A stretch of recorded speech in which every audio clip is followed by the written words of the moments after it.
Olá, pessoal. Continuando o nosso bate-papo sobre propriedades periódicas, mas agora é para fechar.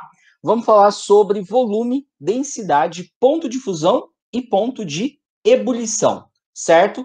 Bom, primeira coisa, como que a gente vai analisar volume, certo? A gente está pensando aqui no volume ocupado por 1 mol de átomos do elemento que você estiver fazendo a análise no estado sólido, ok? No estado sólido, importante frisar isso. 1 mol significa que nós temos 6 vezes 10 a 23 átomos, certo? Bom, nós podemos observar, pessoal, que analisando os elementos que estão situados em um mesmo grupo, certo? O volume ele cresce de cima para baixo. O volume atômico, só para vocês terem uma noção, ele é determinado através da razão entre massa molar pela densidade deste átomo, correto? Bom, já no período, pessoal, nós temos aqui um detalhezinho bem específico. Considere um meiozinho da tabela periódica, certo? Nós temos que os metais, nós temos o crescimento, certo, do volume da direita para a esquerda. Já no lado oposto, onde nós encontramos os ametais, nós temos o crescimento da esquerda para a direita. Eu sempre indico para utilizar o elemento ósmio como uma referência quando se trata dessa questão do volume. Um ponto importante, por que nós temos essa direção oposta, né? Aqui, quando eu analiso elementos situados em um mesmo período. Isso se deve, pessoal, a um espaçamento que acontece entre os metais. Então, quanto maior for o espaçamento existente nesses metais, consequentemente, maior será o volume por ele ocupado, ok? Bom, analisando a outra propriedade, essa é uma propriedade bem comum, que é a densidade. Densidade, nós sabemos que é a relação entre massa e volume. Novamente, analisando os elementos que estão situados em um mesmo grupo, a densidade ela cresce de cima para baixo. Por quê? Se densidade é massa sobre volume, eu sei que quando eu analiso os elementos situados em um mesmo período, a massa ela cresce de cima para baixo, certo? Então, isso faz com que você tenha um aumento proporcional à densidade. Já analisando os elementos que estão situados em um mesmo período, observem que nós temos o inverso do que é o volume atômico, que nós descrevemos anteriormente. Isso porque você sabe que densidade é massa sobre volume. Portanto, vale dizer que quanto menor for o volume, maior tende a ser a minha densidade, correto? Então, por isso que a densidade nos períodos é o inverso do que nós acabamos de observar no volume de um átomo, ok?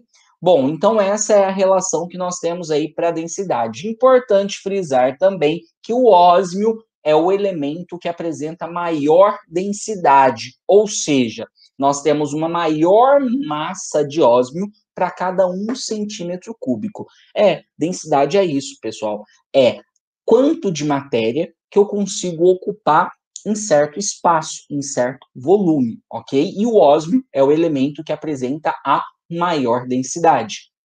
Bom, ponto de fusão e ponto de ebulição. Vocês já conhecem muito bem ponto de fusão, nada mais é do que a passagem do estado sólido para o estado líquido, e ponto de ebulição como a passagem do estado líquido para o estado gasoso. Sim, nós podemos observar, pessoal, essa questão do ponto de fusão e ponto de ebulição através do quê? Através da tabela periódica. Apenas os elementos do grupo 1 e 2 contrariam essa análise geral que nós vamos fazer aqui. Essa análise geral me indica o seguinte: quanto maior for a densidade, maior tende a ser a temperatura de fusão e ebulição. Por quê? Pessoal, quanto mais denso for um elemento químico, menor é o espaçamento existente entre os átomos. E com isso, eu preciso de mais energia para o quê? Para retirar, para mudar o estado físico. Para retirar, não. Para mudar o estado físico, ok? Bom, analisando os elementos que estão situados em um mesmo período, de novo, observe que a gente está seguindo aqui a lógica da densidade. Quanto maior a densidade, menor o espaçamento entre esses átomos e, consequentemente, maior a quantidade de energia que eu preciso para que estes átomos mudem de estado físico, ok? Grupo 1 e grupo 2, alcalinos e alcalinos terrosos, têm um comportamento inverso. Fechado? Bom, algumas observações que são relevantes. O ametal de maior ponto de fusão, sim, é o carbono, 1350 graus Celsius, certo? E ele não obedece o posicionamento que a gente acabou de citar na tabela. Um metal de maior ponto de fusão, sim, é o tungstênio, 3.422 graus Celsius. É a quantidade de energia necessária para fazer com que o tungstênio passe do estado sólido para o estado líquido. Onde que você encontra tungstênio? Nos filamentos de lâmpadas, certo? Bom, metais alcalinos e alcalinos terrosos contrariam a regra, a gente já citou isso. E aqui, uma curiosidade. O galho, pessoal, é um metal que tem uma temperatura de fusão de 30 graus Celsius. Então, isso quer dizer que se a nossa temperatura corporal varia entre 36 e 36,5 graus, se você colocar um pedaço de galho na mão, esse galho vai passar do estado sólido para o estado líquido. Ah, ponto importante, mercúrio, não se esqueça, nas condições ambientes, ele é líquido. O que é condição ambiente? 25 graus Celsius, ok?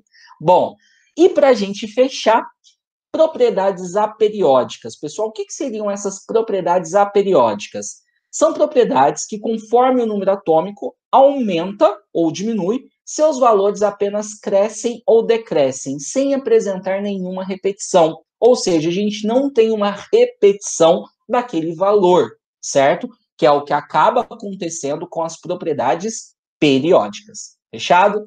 Bom, esse foi o nosso bate-papo de hoje. Encerramos aqui os conceitos sobre propriedades periódicas. Muito obrigado e até a próxima.